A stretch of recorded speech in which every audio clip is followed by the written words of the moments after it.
Hey everybody, it's Rob. I thought I would do a little bit of a different thing today and do a little bit of planning while at my day job where I'm a hairdresser at my salon.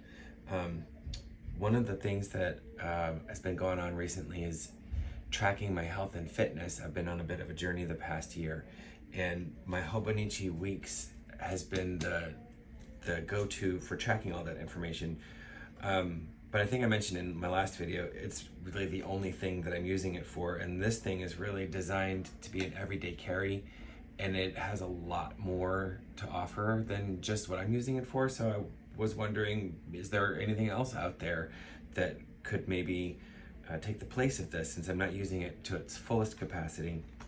It kind of led me down to a little rabbit hole, and I found Wonderland 222 out of Canada, and they make some great products that are fountain pen friendly, and journalers all over the world seem to love them. So I thought I'll get that a try and see if maybe that fits a little bit better.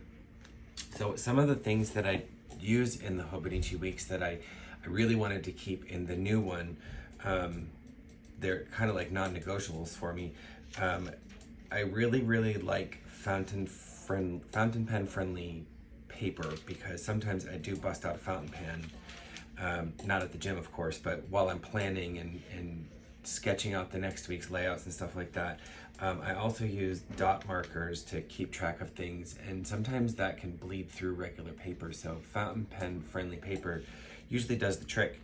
So that was the first consideration, but I also like a perpetual calendar somewhere in the book so that I can keep track of how many steps I'm doing.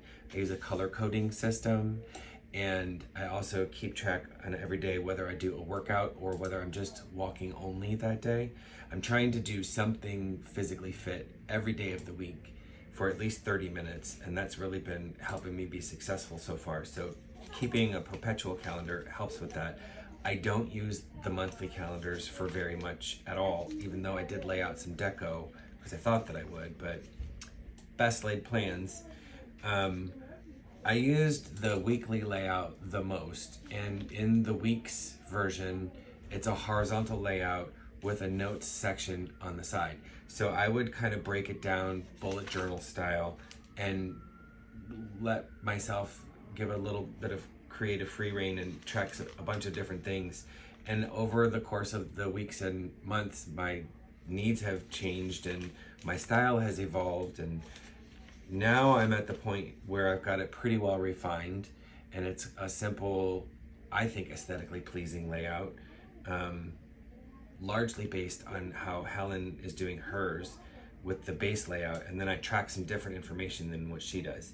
So that's the thing with all of this stuff, like you can get inspiration from a whole bunch of different places and then put your own twist and spin on things and make it really work for you. So that's what I'm trying to do.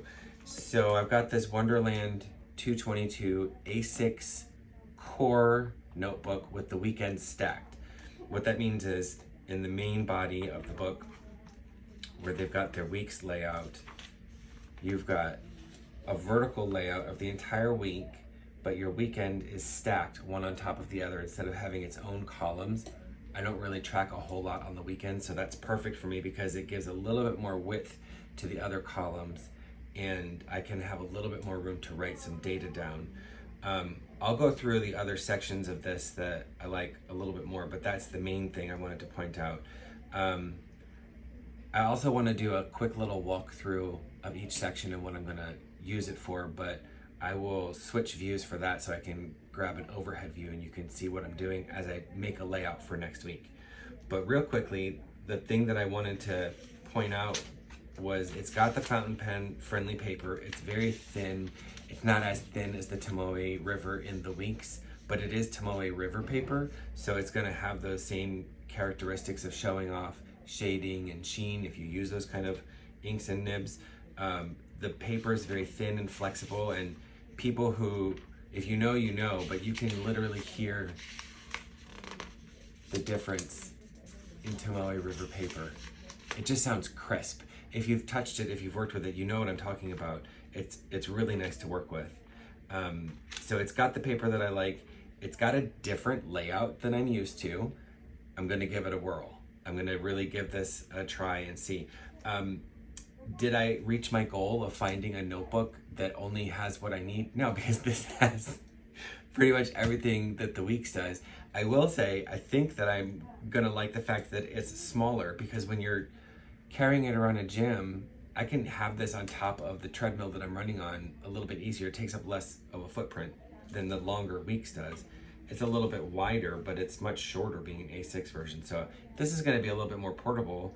I did put some deco on the outside and a cover just to try to keep it sturdy, but it's gonna be about the same durability as the Weeks.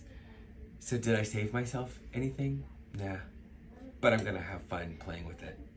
So stay tuned for a layout in the next video. I hope you guys like that.